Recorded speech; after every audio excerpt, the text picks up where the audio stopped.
சென்னை கண்ணகி நகரில் பெரிய ரவுடியாக வலம் வர வேண்டும் என்று சிறையில் திட்டம் போட்டு நாட்டு வெடிகுண்டு வீசி அதை இன்ஸ்டாகிராமில் பதிவிட்டு அலப்பறை செய்த இருவர் கைது செய்யப்பட்டிருக்கின்றனர். சிசிடிவி கேமரா குற்றவாளிகளை சிக்க வைத்தது எப்படி? சென்னை கண்ணகி நகரில் உள்ள சென்னை மாநகராட்சி 196வது வார்டு அலுவலகத்தின் அருகே கடந்த 10ஆம் தேதி மாலை இறுதி ஊர்வலம் சென்றுள்ளது. அப்பொழுது திடீரென சென்னை மாநகராட்சி அலுவலகத்தில் பயங்கர சத்தத்துடன் நாட்டு வெடிகுண்டு வெடித்து சிதறிவிட்டது. இதை கண்ட அப்பகுதியில் இருந்தவர்கள் அலறி அடித்து ஓடி உள்ளனர்.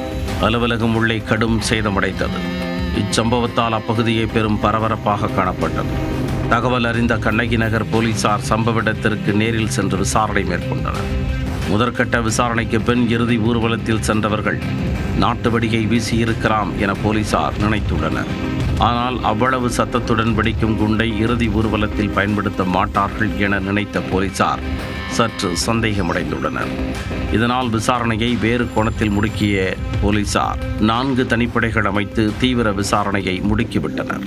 அப்பகுதியில் உள்ள சிசிடிவி கேமரா காட்சிகளை ஆய்வு செய்த போலீசாருக்கு திடுக்கிடும் காட்சிகள் கிடைத்துள்ளன.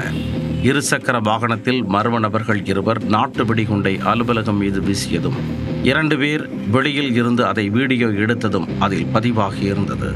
மேலும் அவர்கள் கையில் அரிவாள் உள்ளிட்ட பயங்கர ஆயுதங்கள் இருந்ததும் தெரியவந்தது. அந்த கும்பலை பிடிக்க தீவிர தேடுதல் வேட்டையில் இறங்கிய போலீசார் விழுப்புரத்தில் பதுங்கியிருந்த குற்றவாளிகள் இருவரையும் சுற்றி வளைத்து பிடித்தனர். பிடிபட்டவர்கள் சந்தோஷ், பார்த்திபன் என்பதும் அவர்கள் மீது ஏற்கனவே பல்வேறு வழக்குகள் நிலுவையில் இருப்பதும் தெரியவந்துள்ளது. சம்பவத்தன்று நாட்டு வெடிகுண்டை வீசிவிட்டு சென்ற இவர்கள் OMR சாலை காரப்பாக்கத்தில் கூட்டாளிகளுடன் சேர்ந்து ஒருவரை அரிவாளால் வெட்டியுள்ளனர் என்பதும் தெரியவந்தது. இவர்கள் கும்பலாக சேர்ந்து சேலையூர், கேளம்பாக்கம், தாழம்பூர், கூடுவாஞ்சேரி உள்ளிட்ட பகுதிகளில் திருட்டு, வழிப்பறி உள்ளிட்ட குற்றச் செயல்களிலும் ஈடுபட்டுள்ளனர். சம்பவத்தன்று நாட்டு வெடிகுண்டை வீசி பொதுமக்களை அச்சுறுத்துவதே இவர்களது நோக்கமாக இருந்துள்ளது.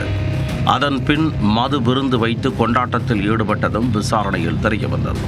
கண்ணகி நகர் பகுதியில் பெரிய ரவுடியாக வேண்டும் என்பதே இவர்களது நோக்கமாக இருந்துள்ளது. குற்றச் செயலில் ஈடுபடும் நபர்கள் தங்களை கண்டு அஞ்ச வேண்டும், மாதம் மாமூல் கொடுக்க வேண்டும் என்ற எண்ணத்தை உருவாக்கவே இந்த நாட்டு வெடிகுண்டு வீசியதாக போலீசார் விசாரணையில் தெரியவந்துள்ளது.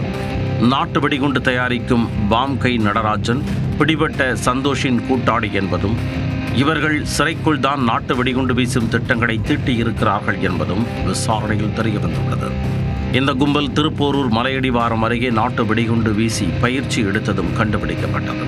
பிடிபட்ட சந்தோஷ், பார்த்திபன் இருவரையும் திருக்கழுங்குன்றம் மேஜிஸ்ட்ரேட் முன்பு ஆஜர்படுத்தி சிறையில் அடைத்தனர்.